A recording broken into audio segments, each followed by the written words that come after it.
est-ce que vous considérez aujourd'hui que les libertés religieuses fondamentales sont garanties pour les Français de confession musulmane au vu de tout ce qui a été dit? Vous rappeliez la perception extrêmement négative du voile. Mais ça fait 3 décennies que ça existe en France. Il y a eu des lois qui ont été votées pour ça et qui ont été précédées par des débats et des médiatisations parfois assez agressives. Donc depuis 3 décennies, on parle de la loi séparatisme.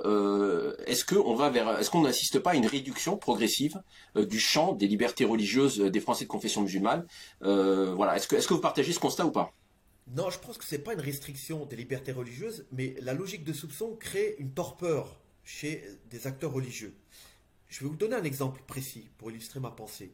Je suis allé récemment en observation participante dans un institut religieux musulman, et un certain nombre d'acteurs, le public que j'ai rencontré, m'a dit la chose suivante: on ne sait plus ce qu'on peut dire et ce qu'on doit dire. Ce qui montre bien, ce n'est pas forcément l'État qui enjoint aux associations, aux religieux de faire telle ou telle chose, même si c'est le cas avec la loi du 24 août 2021, vous pouvez être rapidement rattrapé par des formes de répression si vous tenez un discours qui n'entrerait pas dans ce cadre, selon l'interprétation qu'on pourrait en avoir.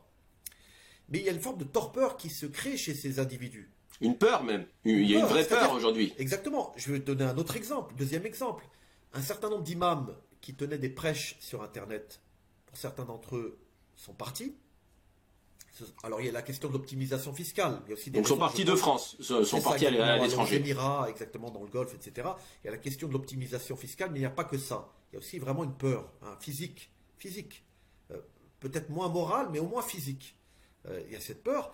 Deuxième exemple, c'est que le fait même que des acteurs religieux retirent des vidéos, parce qu'il y a des acteurs religieux qui tenaient des discours, c'est vrai, parfois enflammés, rigoristes, etc., le fait qu'ils retirent leurs vidéos, c'est la crainte de devoir subir, comme l'imam Iqwisen, une éventuelle expulsion ou une mise en quarantaine.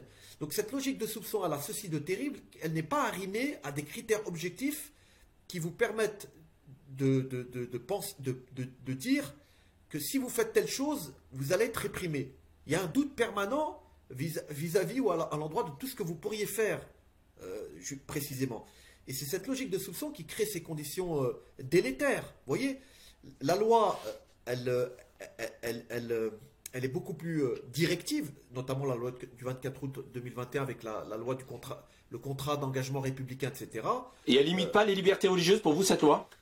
Parce que même l'Église catholique, et d'ailleurs il n'y avait pas que l'Église catholique, il y avait un communiqué commun avec la Fédération protestante de France, avec l'Église orthodoxe, donc c'était quand même un signal assez fort d'union de toutes les églises qui exprimaient son inquiétude sur les libertés religieuses. Donc est-ce que on peut pas dire tout simplement et constater, hein, c'est même pas un discours, c'est même pas une opinion, c'est un constat factuel. Est-ce qu'on peut pas admettre que finalement, avec cette loi réconfortant les principes républicains, on n'assiste pas à une restriction réelle et à une limitation de certaines libertés religieuses? En fait, comment dirais-je, l'attitude circonspecte, disons, de mesure et de retenue qui est ma circonspection, si je puis dire, qui est la mienne, elle n'est pas liée à une pudeur par rapport à... Je me suis largement adonné une critique des politiques publiques, mais la liberté religieuse en ce sens que vous pouvez choisir votre religion, exprimer votre religion publiquement, continuer de créer des écoles confessionnelles, etc., on pourrait estimer à certains égards qu'il y a des formes de célérité répressive qui existent. Ça, je ne le mets pas en cause. Mais fort heureusement, la liberté religieuse reste un acquis. Il peut y avoir des constructions de mosquées. En fait, c'est l'objectivation de cela. C'est plus exactement ce qui m'empêche de dire qu'il y a une restriction de la liberté religieuse, c'est que ça ne touche pas de toute façon que la liberté religieuse, puisque la question du contrat d'engagement républicain ne touche pas à proprement parler la question de la liberté religieuse, ou la loi du 24 août 2021. Elle n'affecte pas, elle affecte aussi je dirais, des comportements religieux, mais elle ne touche pas véritablement aux libertés religieuses. Du moins, la gestion des lieux de culte. La gestion des lieux de culte. Exactement, parce que il y a cette loi du 15 mars 2004, il y a déjà eu des lois, etc., de limitation des manifestations religieuses, mais parler de restriction de liberté religieuse de tout de go ou de manière générale, j'aurais du mal à le dire. Hein. D'accord. Peut-être que j'ai tort, mais je serais plus prudent parce que cette loi, encore une fois, du 24 août 2021, elle a été critiquée, beaucoup critiquée, vous avez raison de le dire, pas que par des musulmans, ce qui montre bien qu'il y a des effets pervers de cette loi, mais que ça ne limite pas forcément les libertés religieuses. Ça touche plus fondamentalement aux libertés individuelles. Alors, un mot quand même sur les acteurs associatifs, intellectuels et médiatiques qui jouent un rôle actif dans la diffusion, dans l'opinion publique et auprès des décideurs publics de ce discours ou de cette idéologie qui contribue à un renforcement sécuritaire et autoritaire de la République, ce que j'appelle moi une espèce de néoconservatisme à la française. Qui sont donc ces acteurs pour qu'on sache, pour qu'on ne reste pas dans un discours purement abstrait? Est-ce que vous pouvez nous dire quels sont ces acteurs qui ont joué un rôle important dans cet accompagnement vers un durcissement de cette politique autoritaire de la République? Il y a déjà une pluralité d'acteurs qui ont concouru, pas de façon coordonnée d'ailleurs, à ce durcissement. Je pense que le Printemps républicain, qui a été cofondé en 2016, après les attentats de janvier et novembre 2015, a contribué à ce durcissement. Je pense notamment au cofondateur de cette association, Gilles Clavreul, préfet en disponibilité, qui a remis un rapport au ministère de l'Intérieur en février 2018, si mes souvenirs sont bons, et qui ressemble beaucoup à la loi du 24 août 2021. Donc c'est un acteur, on pourrait dire, le Printemps républicain, un acteur programmatique, au sens politologique du terme. Donc cet acteur collectif, Printemps républicain, a joué un certain rôle, même s'il y a une forme de décélération depuis 2022.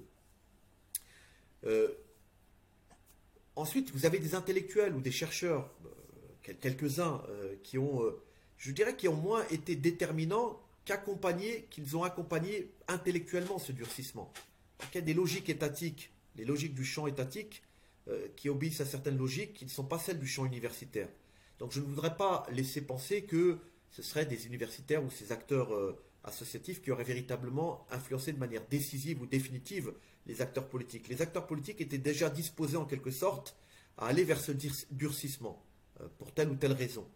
Mais ces intellectuels ou ces chercheurs, je pense notamment à Bernard Rougier, Gilles Kepel, Hugo Micheron et quelques autres, par leur production académique ou de recherche, ont légitimé intellectuellement, à partir des sciences sociales, ce tournant sécuritaire.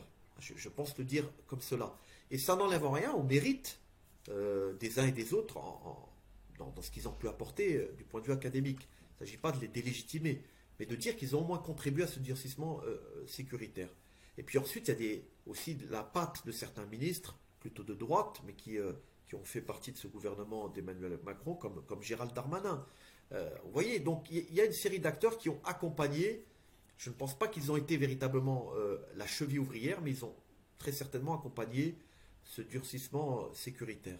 Alors, ce qui peut surprendre Haus-Seniger, c'est que cette politique finalement répressive, autoritaire, parfois brutale de certains agents de l'État ou de certains décideurs politiques contre des segments de la communauté française, que cette politique se soit déroulée sous le quinquennat d'Emmanuel Macron, qui est un peu un libéral à l'américaine, hein, mais qui semble s'être converti à une police de la pensée, pour paraphraser un passage de votre livre. Donc finalement, ma question est la suivante: est-ce que le libéralisme est-il compatible avec l'autoritarisme politique?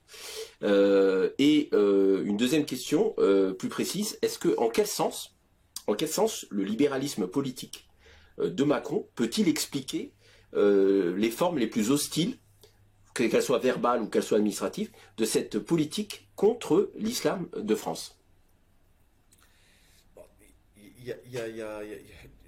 Vos questions ne sont pas simples. Emmanuel Macron, je crois, est fondamentalement libéral du point de vue culturel et économique aussi. Bien sûr, c'est un libéral du point de vue économique. Mais comme il a été inspiré par Ricoeur, il avait plutôt une position libérale du point de vue culturel. Un philosophe. Exactement. Il était pour une laïcité ouverte, même si on n'aime pas l'usage d'adjectifs quand on parle de laïcité, et beaucoup moins enclin à adopter des formes répressives à l'égard de manifestations religieuses. Il l'a démontré notamment lors de la campagne présidentielle de 2017. Ensuite, et là je reprends des travaux qui ont été réalisés par mon collègue Philippe Corcuff, euh, dans des contextes où il est en difficulté, parce qu'il se situe au-dessus des partis. C'est un peu je dirais même la marque de fabrique d'Emmanuel Macron, c'est se situer au-dessus des partis, au-delà des partis. À la De Gaulle, quoi. Exactement. Enfin, au moins dans la rhétorique. Oui, sans doute, au moins dans la rhétorique. Se situe au-dessus des partis, donc pour se sortir de difficultés conjoncturelles, il a pu adopter des positions ultra-conservatrices. C'est l'expression qu'utilise Gourcuff. Il parle plutôt d'ultra-conservatisme, plutôt que de néoconservatisme à l'américaine. Tactiquement, il a pu utiliser la rhétorique de l'insécurité culturelle, qui est très marquée. Je dirais, l'insécurité culturelle, en d'autres termes, c'est la manifestation de différences culturelles dans l'espace public, où la présence de voiles ou de barbes longues, etc., est une forme d'insécurité culturelle, serait une insécurité culturelle. Et il a repris l'expression, cette notion, en fait c'est un pseudo-concept, c'est une notion parascientifique, à Christophe Guilluy, qui l'a utilisé il y a quelques années, peut-être en 2010, je n'ai plus en tête la date, mais Christophe Guilluy a été l'un des premiers à utiliser l'expression insécurité culturelle, et il a été rejoint sur ce point par Laurent Bouvet, et puis ensuite l'insécurité culturelle est une expression qui a été utilisée par Clavreul, le printemps républicain. Donc Emmanuel Macron, conjoncturellement, pour se sortir de difficultés de ne pas donner trop de prise et d'espace à l'extrême droite, au Rassemblement national, a pu utiliser ce type de notion. Donc, il est culturellement libéral, mais comme c'est un politique pragmatique, avec le sens de la tactique, il a pu donner libre cours à une forme de police de la pensée, et même à des lectures conspirationnistes du fait islamique en général, du fait islamiste en particulier. Dans son discours des Mureaux, le 2 octobre 2020, il y a une forme de conspirationnisme dans le discours. L'islamisme serait tapis dans l'ombre, il agirait sur les musulmans seraient subvertis sans qu'ils en soient véritablement conscients, etc. Donc il y a conjoncturellement cette attitude d'Emmanuel Macron. Et puis des revirements conjoncturels de nouveau. Par exemple, lors de la campagne électorale présidentielle de 2022, où il a pu dire à une femme musulmane qui portait le foulard qu'on pouvait être féministe et porter le voile, hein, si mes souvenirs sont bons. Oui. C'est un tacticien au sens politique du terme. C'est-à-dire qu'il peut être convaincu à titre personnel du libéralisme culturel, mais en fonction des rapports de force du moment, adopter une posture beaucoup plus conservatrice ou ultra-conservatrice. D'accord, donc il ne faut pas avoir de... Alors les périodes électorales sont toujours des périodes voilà, où l'instrumentalisation est toujours beaucoup plus... où l'opportunisme est beaucoup plus présent, même si même durant les fonctions d'un mandat présidentiel ou ministériel, ça peut aussi être le cas, mais finalement, Macron est un libéral chevronné sur certains segments du libéralisme, et sur d'autres segments peut-être plus sociétaux, ce ne serait pas rigoureusement un authentique libéral, au sens où il pourrait tomber dans un discours ultra-conservateur, pour reprendre. Oui, je pense qu'il faut distinguer démagogie et idéologie. La démagogie est un des répertoires discursifs de l'acteur politique, quel qu'il soit, quelles que soient les intentions qui sont les siennes. L'idéologie, c'est quelque chose qui est construit, qui est durable dans le temps. Par exemple, l'idéologie du Rassemblement national est clairement hostile à l'immigration, à la manifestation publique de l'islam, à une certaine présence musulmane, etc. C'est construit idéologiquement. Chez Emmanuel Macron, c'est pas idéologique, c'est tactique. Tactique, c'est conjoncturel. Ça ne s'inscrit pas dans la longue durée. Demain, Emmanuel Macron pourrait avoir un discours très positif sur les femmes qui portent le foulard. Et ça ne lui poserait aucun problème. D'accord. Haouss Senghir, on ne peut tout de même pas ne pas parler dans ce climat anxiogène, hein, de la montée de la violence et même d'un terrorisme qui cette fois est issu de l'extrême droite française. Alors nous avions eu à titre d'exemple en 2018 un groupe qui se prénommait l'AFO, avec un ancien gendarme qui prévoyait des attentats visant les musulmans. Plus récemment, 3 Kurdes ont été assassinés en plein Paris par un agresseur motivation racistes. Et enfin, le procès des Barjols, un groupuscule qui prévoyait d'assassiner le président Macron, s'est ouvert récemment.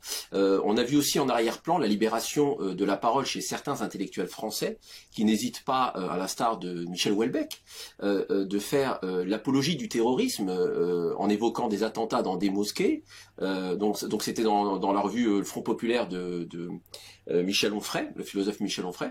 Donc il évoque dans un futur hypothétique des attentats dans des mosquées et qualifie ces attentats d'actes de résistance. Donc ce n'est pas seulement un phénomène de littéraire, d'anticipation littéraire, mais il y a un jugement de valeur sur ces attentats. Donc on est dans de l'apologie du terrorisme et ces propos de Michel Houellebecq n'ont été suivis d'aucune réaction politique, à l'exception du ministre de la Justice Dupond-Moretti, mais qui n'a pas parlé d'apologie de terrorisme par contre. Et donc voilà. Donc ce qui est assez surprenant dans la montée de ce terrorisme d'extrême droite, qui produit des actes de violence qui sont déterminés par une idéologie politique, c'est dans la quasi-totalité des cas, on ne parle pas de terrorisme. On ne parle pas d'attentat, voilà. Alors, le cas des Barjols est un peu exceptionnel puisque ses membres sont poursuivis pour association de malfaiteurs terroristes. Donc voilà, c'est bien le cas. Mais par contre, dans la presse, même dans le cas des Barjols, on ne parle pas de terrorisme, on ne parle pas d'attentat. On parle d'ultra-droite, on parle de militants.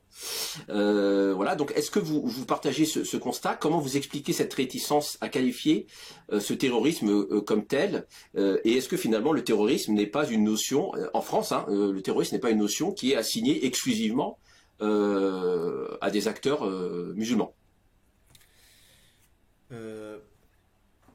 Non, parce que même si ça dépend de quelle période on parle.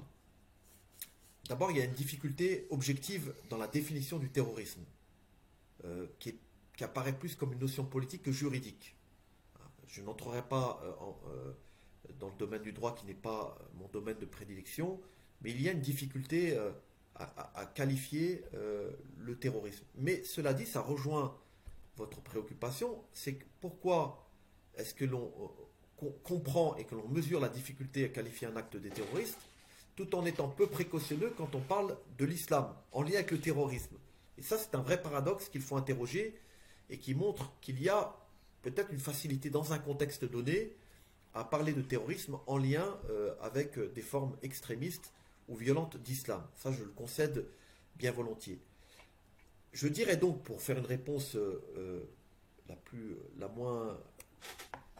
moins, je dirais, ou la réponse la plus pertinente, c'est que le terrorisme en lien avec l'islam est lié à cette idée que finalement, il y aura un contexte qui nous amènerait à porter beaucoup plus d'attention à un islam parce qu'il serait assis, une forme d'islam, assis sur un corpus idéologique. Parce que quand on parle de terrorisme, généralement, c'est en lien avec un corpus idéologique qui pousse à l'acte violent. Donc il y a une célérité de la part d'un certain nombre d'observateurs ou de commentateurs de la vie politique à parler de terrorisme quand des acteurs individuels ou collectifs, au nom de l'islam, sur la base d'un corpus donné, passent à l'acte violent. Il y a une idéologie à l'extrême droite aussi. Bien sûr, bien sûr. Avec des ouvrages, Anders Breivik par exemple est une référence. Absolument. Mais ça montre une chose, c'est qu'il y a un traitement exceptionnaliste de l'islam, ce qui donne lieu à des expressions parascientifiques. Je vais donner cet exemple parce qu'il illustre vos doutes qui sont fondés sur le djihadisme d'atmosphère. Gilles Kepel parle de djihadisme d'atmosphère. Il serait beaucoup plus fondé à parler de violence au pluriel d'atmosphère, pour éviter deux choses. D'abord, la trop grande particularisation de l'islam. Essentialisation terroriste de l'islam. La culturalisation de l'islam, l'idée que finalement la violence au nom de l'islam serait la principale menace, et parce que ça serait la principale menace, on pourrait parler à bon droit de djihadisme d'atmosphère, avec une culturalisation. Pourquoi djihadisme? Pourquoi ce terme? Comme s'il y avait une spécificité de la violence islamiste, en oubliant ce faisant cette forme de terrorisme qui a d'autres sources. Donc il y a cette forme d'exceptionnalité du fait islamique qui amène des acteurs à parler moins facilement terrorisme quand il s'agit d'autres formes extrêmes, mais ce n'est pas le cas systématiquement. En fait, la réponse que je fais en tout début à votre question n'est pas pour passer sous silence ce traitement exceptionnaliste de l'islam qui est réel, mais pour dire que parfois on peut utiliser le terme d'extrémisme. Mais compte tenu de l'actualité de 2015, il y avait une forme de redondance d'actes terroristes au nom de l'islam qui pouvait expliquer cette systématicité d'usage, parfois relâché d'ailleurs, et pas forcément pertinent, du terme islamisme, du terme terrorisme. Maintenant, pour compléter la réponse et pour ne pas perdre de vue les questions que vous posez, il y a un autre aspect qui m'a interrogé sur Houellebecq, c'est qu'effectivement, le CIPDR, le comité interministériel de lutte pour la prévention et de lutte contre la radicalisation, je crois que c'est le titre de cet organisme d'État, a pour habitude de faire des tweets pour dénoncer la radicalité, la violence extrémiste au nom de l'islam, etc. Et c'est très bien, pourquoi pas. Mais je n'ai vu aucun tweet concernant le discours incantatoire, violent de Houellebecq. C'est de l'apologie du terrorisme. Hein. C'est vraiment, il faut nommer les choses parce que ça a des accents performatifs. Le discours de Houellebecq a des accents performatifs parce qu'il donne le sentiment qu'il légitime le fait que des personnes puissent attenter à l'intégrité physique et morale. Mais c'est le cas parce qu'il parle d'actes de résistance. Oui, quand on parle d'actes de résistance, c'est un jugement de valeur, c'est-à-dire c'est quelque chose de positif. On résiste à une violence, donc ce n'est pas du terrorisme, c'est de la résistance. C'est pour ça que je précise que ce n'est pas seulement une description littéraire, fantaisiste, d'un futuriste, d'une guerre civile de la société française. L'auteur se positionne, il pose un jugement de valeur. Et c'est pour ça qu'on peut parler d'apologie de terrorisme. Et c'est là où justement l'État devrait être sévère pour réassurer les musulmans qu'il ne s'agit pas d'une hostilité intrinsèque à l'islam, dans ses formes supposément ou réellement dévoyées. Et le fait de ne pas réagir suffisamment contre ce discours public qui a été publié, c'est pas un discours. Il n'y a pas eu de réaction, hein. À part le ministre de la Justice. Je rappelle que Michel Houellebecq a été décoré de la Légion d'honneur par le président Macron en 2019.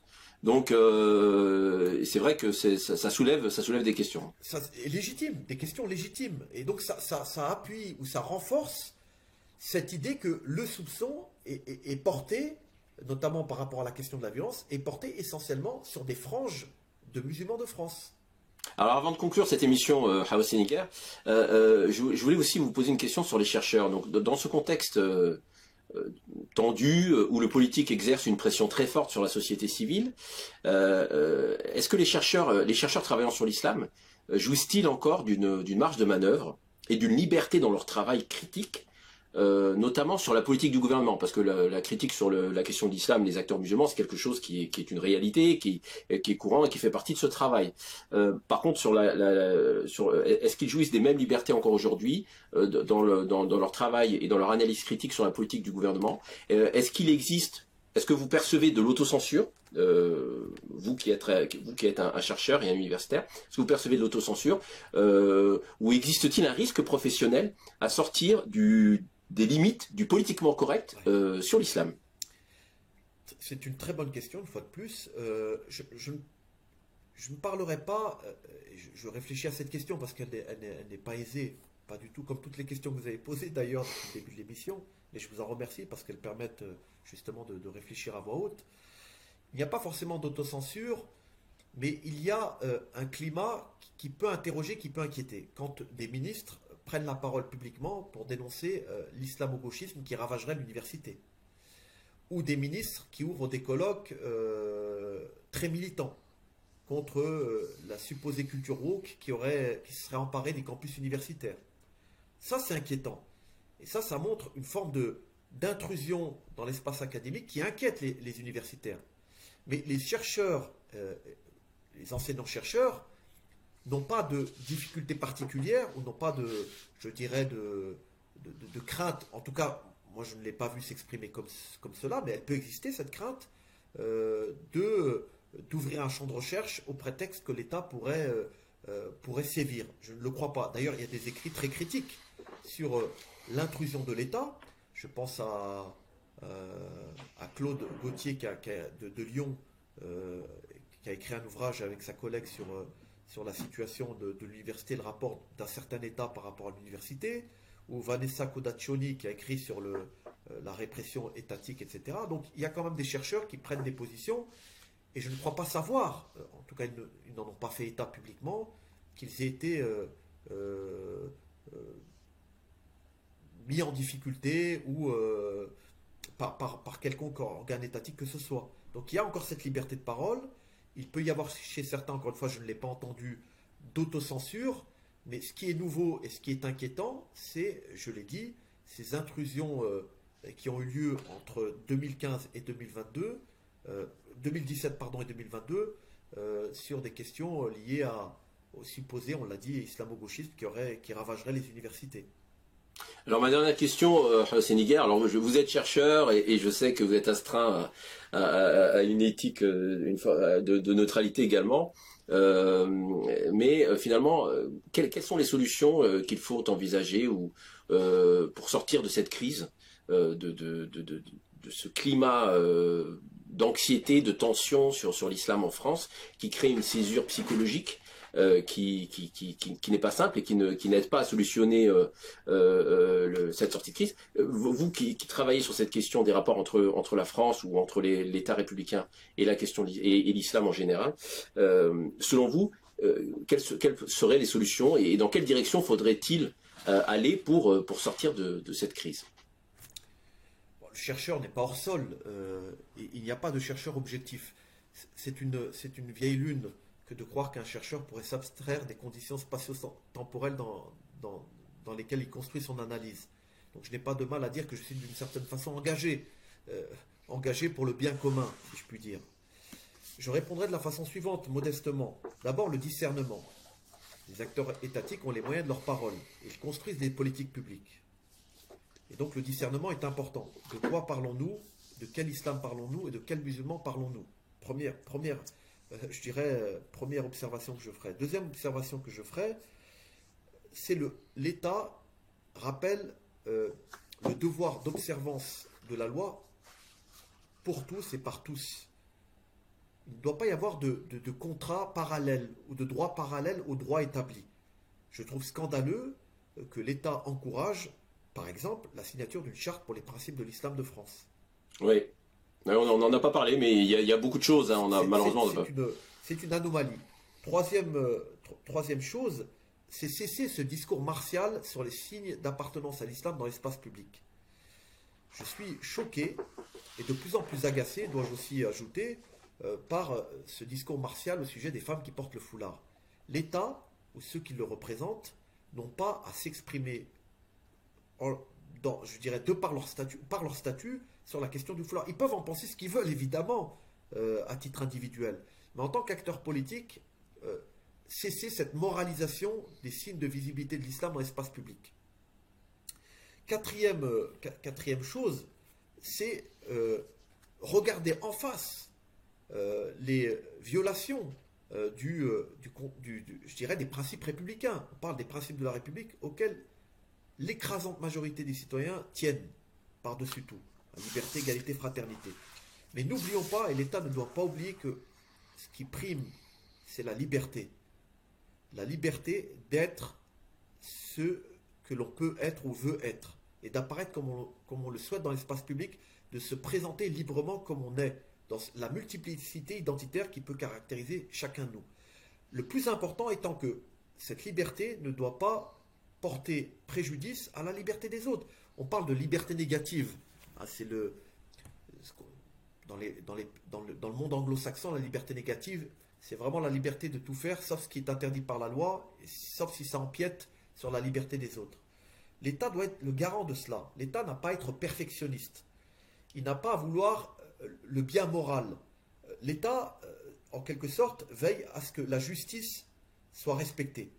Et il n'y a pas dans la conception qui est la mienne, mais pas que la mienne, je pense qui est partagée par un certain nombre de concitoyens, l'État n'a pas à dire le bien. Il peut éventuellement donner les moyens d'accéder au juste. Et moi, je refuse que l'État interfère avec les visions du monde, les conceptions du bien des individus. Et je me situe dans la droite ligne d'Aruën Ogien et d'autres, qu'on qualifiera de libertaires. Mais pour moi, ce qui est important, c'est que l'État dise la justice, rappelle la justice, et veille au bien-être social des individus. Je terminerai par cette formule que j'ai utilisée beaucoup ces derniers temps, mais les auditeurs ne sont pas toujours les mêmes. Benjamin Constant, ce révolutionnaire, a cette formule que je trouve remarquable, et je conclus souvent mes interventions avec cette formule, que l'autorité politique se borne à être juste, nous nous chargerons d'être heureux. Et il faut l'entendre ainsi, la vocation de l'État. L'État crée des conditions sociales d'égalité, de liberté, veille à ce que la liberté, la sécurité et la propriété ne soient pas remises en cause. Mais pour ce qui est des conceptions du bien, chacun doit pouvoir les déterminer en son âme et conscience. La République autoritaire, Islam de France, illusions républicaines 2015-2022, aux éditions Le Bord de l'eau. Donc c'est un ouvrage signé Hawaseniger, un ouvrage important que nous vous conseillons et qui traite et analyse en profondeur toutes les données de ce sujet. C'est la fin de cet entretien. Merci beaucoup Hawaseniger d'avoir accepté notre invitation. Merci à vous et merci aux auditeurs de nous avoir suivis et je vous dis à très bientôt pour une nouvelle émission sur Mizan TV. Merci.